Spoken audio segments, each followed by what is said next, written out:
The public imagination is fixated on the wrong vector. Media narratives focus on kinetic threats, missiles, bombers. This is a deliberate misdirection.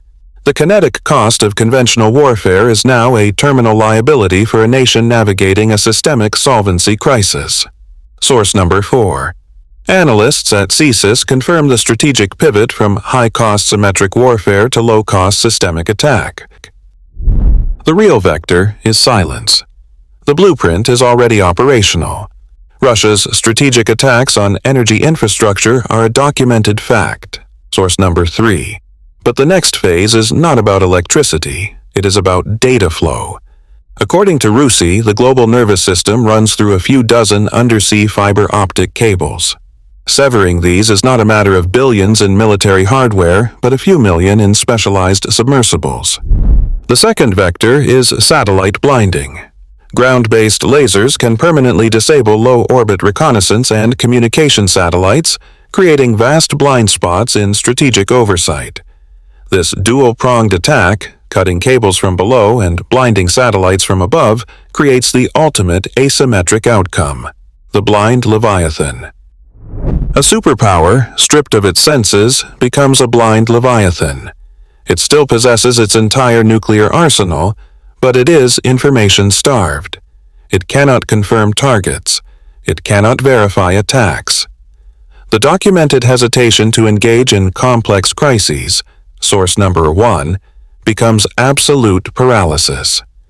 It is a caged beast, unable to deploy conventional forces, left only with the final catastrophic leverage of its launch-on-warning protocol. Protracted kinetic warfare is a solvency event. For a nation-state, it represents the single greatest liquidity drain possible. This is not a theory. It is a mathematical blueprint for collapse. According to analysis from CSIS, a prolonged, unpopular war quickly becomes a domestic liability, eroding a state's internal financial and political stability. The conflict ceases to be a geopolitical objective and transforms into a domestic solvency crisis.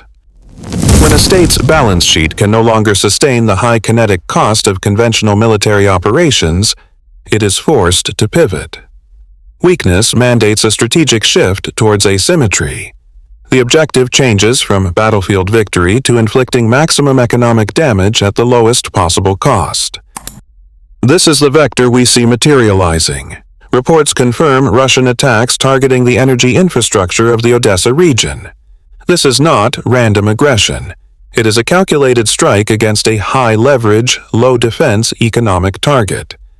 It is the tactical execution of a strategy dictated by financial desperation.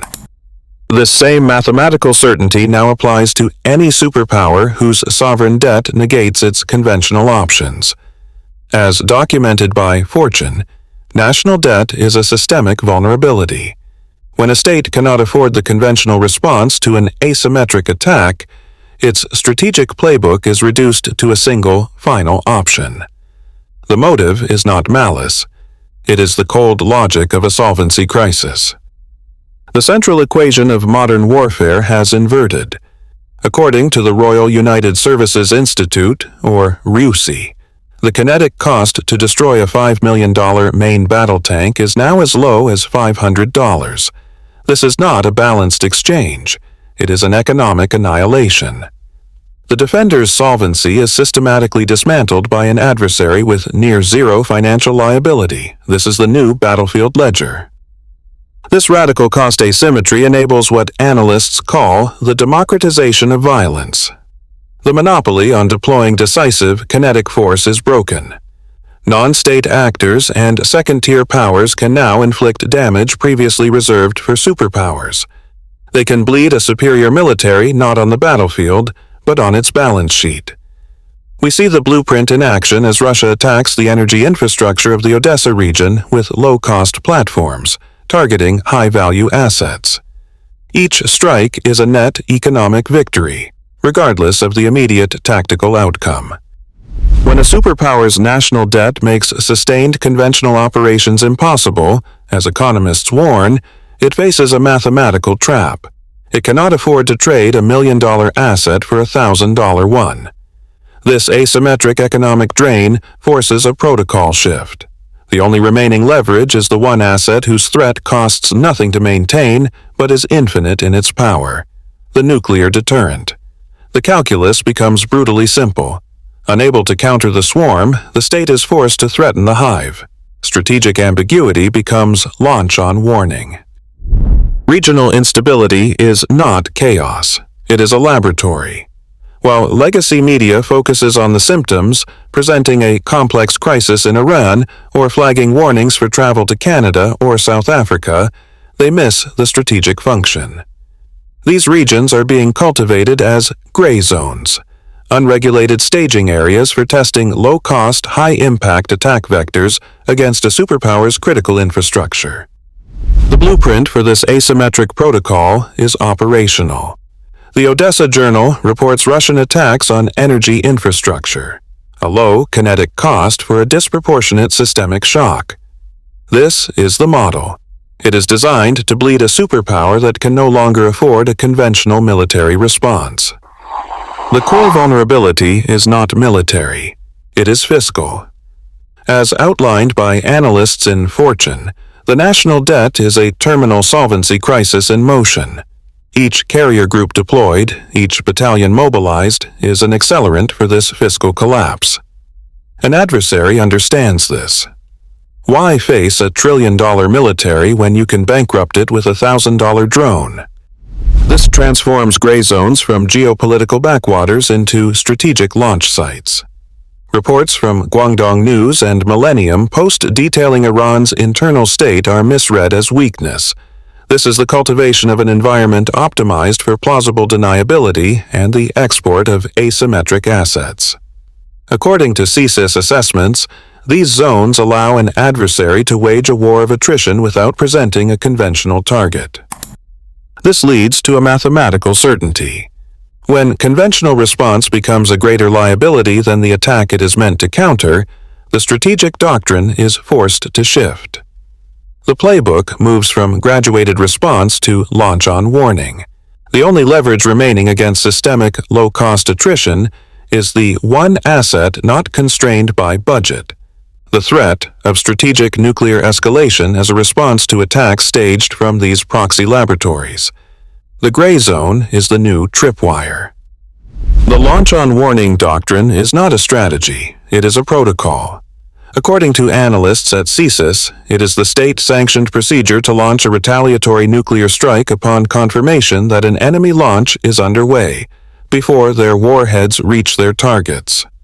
The decision window is not days or hours, it is minutes. This protocol was designed for a world of radar and satellite confirmation. It was not designed for the modern vector of asymmetric attack. Attacks on critical energy infrastructure, as seen in the Odessa region, demonstrate the blueprint: low kinetic cost, high systemic damage. A cyber attack functions as a digital accelerant to this strategy. This creates the fog of digital war.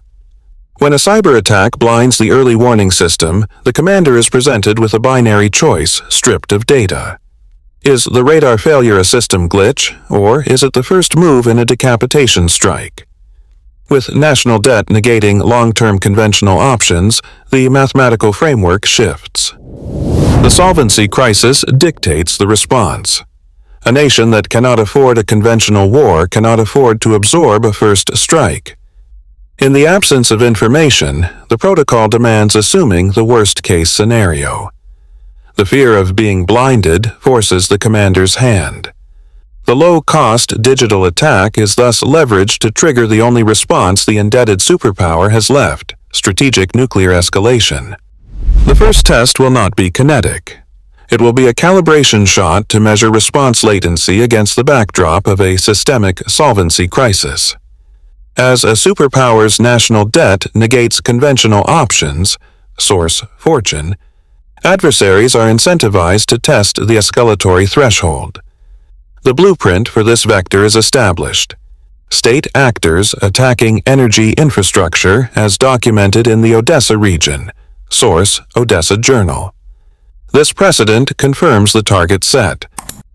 Given the U.S. posture of holding fire on complex adversaries, source Guangdong News, the highest probability event in the next 12 months is a targeted, non-kinetic attack on a critical U.S. LNG export terminal. The vector will be a cyber intrusion triggering a cascading power failure across the facility, timed for peak seasonal demand. It is designed to be untraceable, a ghost in the machine.